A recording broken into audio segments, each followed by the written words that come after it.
have surely arrived at the golden age of technology to become the dominant species on planet Earth.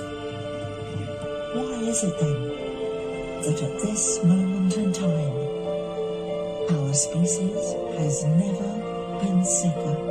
What happened is that we are practicing medicine that's a century out of date, basically.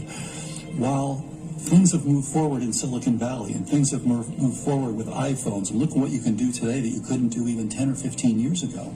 Medicine is still being practiced an old-fashioned way where we look for a specific diagnosis. And that 95% of all illness is either caused by or worsened by stress.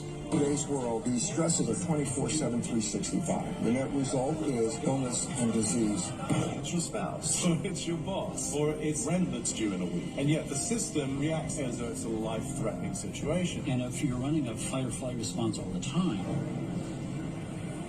your immune system is compromised chronically. What we see here is belief itself shifts biology. That intelligence giving us life. It is the greatest healer in the world. These symptoms are brilliantly intelligent in waking us up.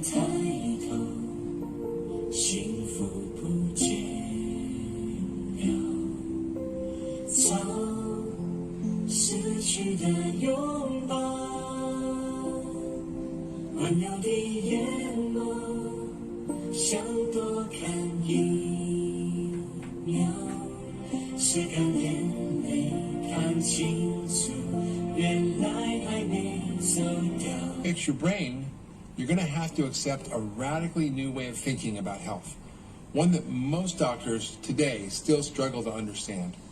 It's the idea that everything is connected. This means everything we do, everything we eat and think, how we sleep and live can actually change our brain at any given moment. Your entire body, including all of the core systems within it, interact as a single, sophisticated symphony. You are one whole person, and all the pieces of your biology and your unique genetic code interact with your environment to determine how sick or well you are in this moment. What you do to one has enormous impact on the other. What you do to your body, you do to your brain. That means it is possible to heal your body and thereby heal your brain. We know that your thoughts, beliefs, your attitudes, traumas, life experiences directly influence your biology. We know that stress and other psychological factors can have a major impact on your health. This may pick up tension, restrictions or distortions in the client's system, all of which may be indicative of ill health. These restrictions are gently released, allowing the body to find its way back to wholeness, fluidity and balance. Sense of softening up back there. What I feel from the practitioners with craniosacral treatment is a great sense of empathy with my body. I feel myself release tension and then melt into the hands of my own practitioner.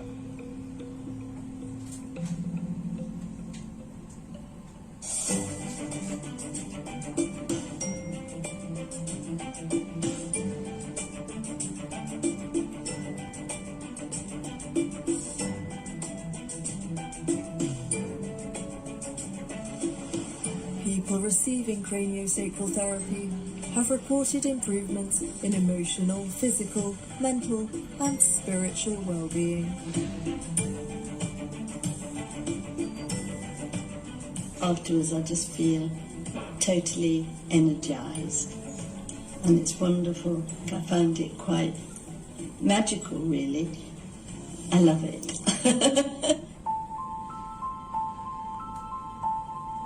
I can feel all of me again, instead of just separate parts. Here's how to try craniosacral therapy for yourself.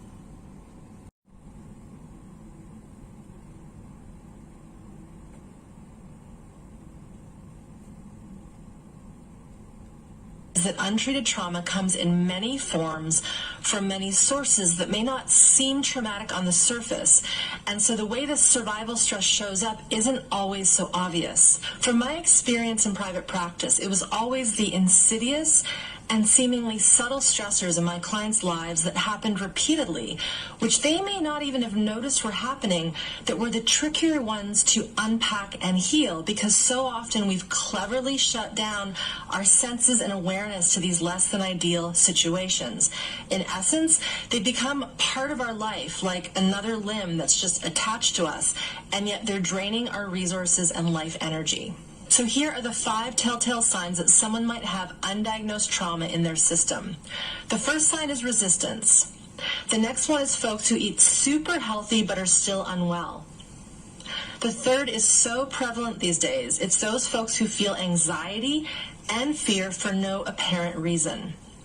The fourth is being caught in a cycle of toxic relationships and self-sabotage.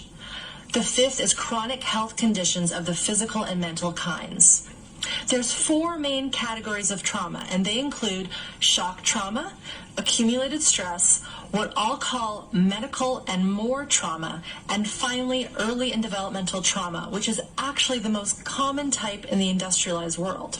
The first kind that I'll review is shock trauma, but before I do, I want to remind you that all of us here most likely have experienced one, if not multiple types of these traumas. So make sure to notice your responses as we move through these types of traumas. Feel your butt in the chair and pause if you need to. Shock trauma is what we tend to think of most when we think of trauma. 人体是一个组织严密、分工明确的智能工厂，昼夜不停地产生各种细胞，而每一个细胞的核内都有一套完整的基因。这些拥有健康基因的细胞作为预备军存在，一旦发现身体局部出现病变，就会在大脑及经络系统的指挥下，变成战胜疾病的勇士，快速铲除病灶细胞，取而代之，用这样的体内自我配置的药方来治病，即为人体自愈疗法。大脑的养分是否充足，脑细胞是否活跃，经络是否通畅，决定自我诊断、自我修复能力的大小。打个比方，人体好比倒过来的大树，而树根就是起决定性的大脑。树木的荣枯取决于树根，当树木出现萎黄、干枯、生长不良时，通过适当的措施激活树根，树木就会立刻自愈，焕发勃勃生机。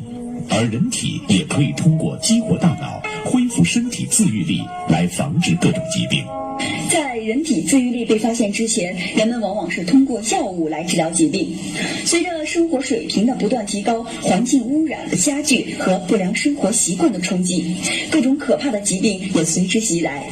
脑梗塞、脑中风、冠心病、心肌梗塞、哮喘、糖尿病，甚至是癌症，发病率越来越高，让人防不胜防。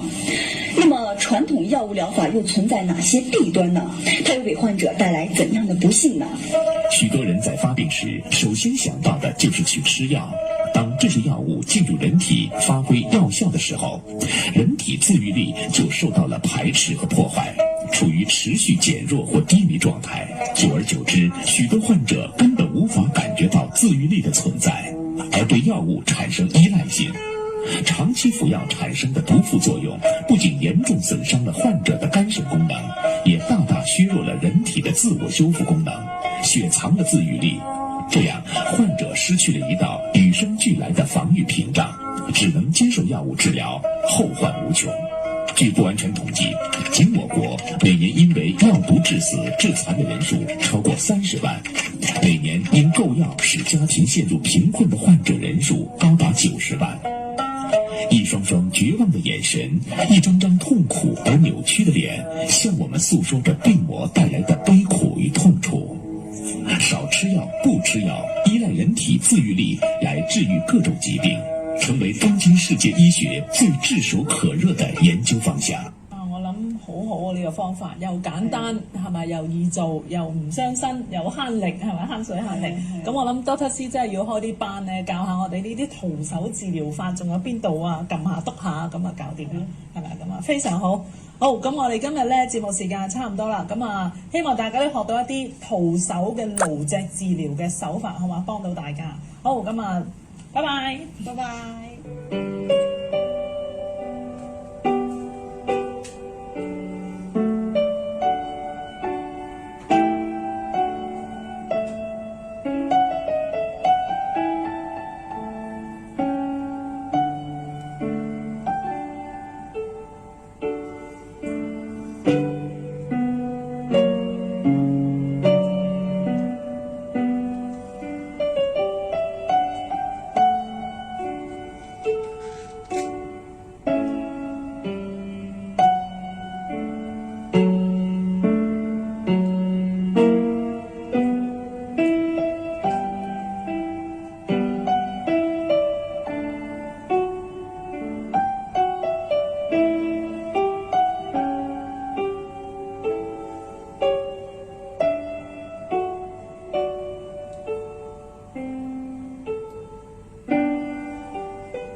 Excited about our next guest, Amy and Jeremy of now is it AJ or is it AJ?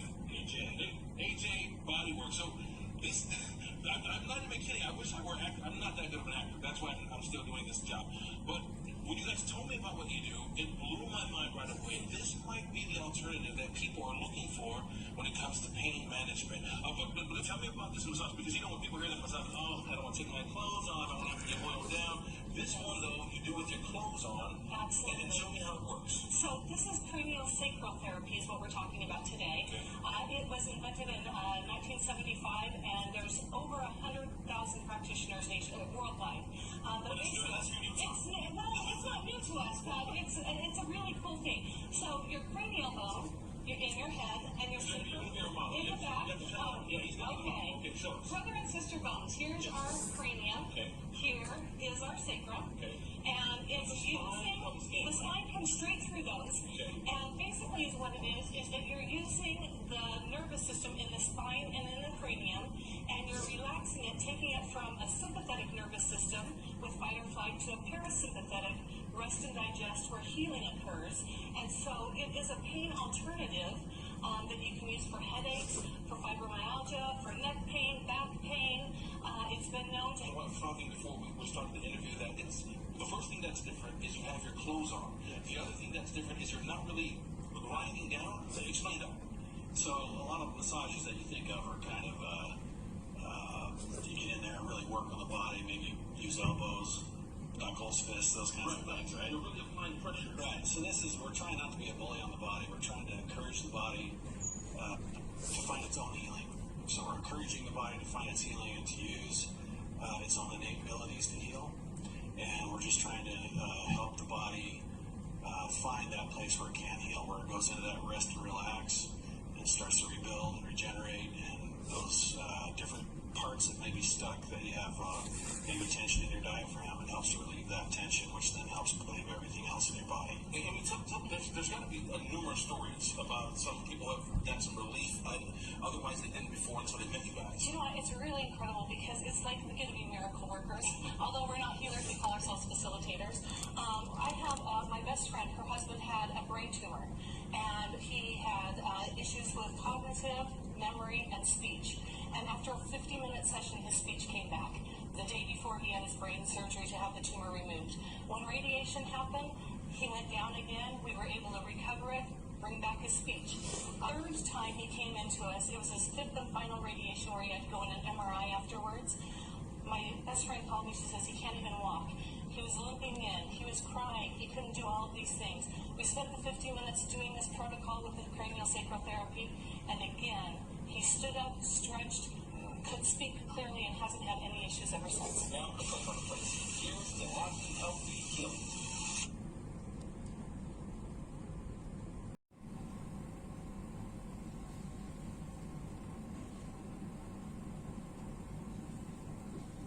We are at the forefront of the evolution of neurology, like what is possible with healing in the brain. I am so excited for that. Everybody should be doing these things because we don't want to wait until someone develops Alzheimer's or dementia, because that's kind of like the end game, right? We want to make sure we catch those things earlier on.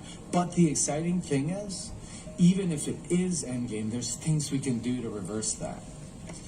But the brain is unique.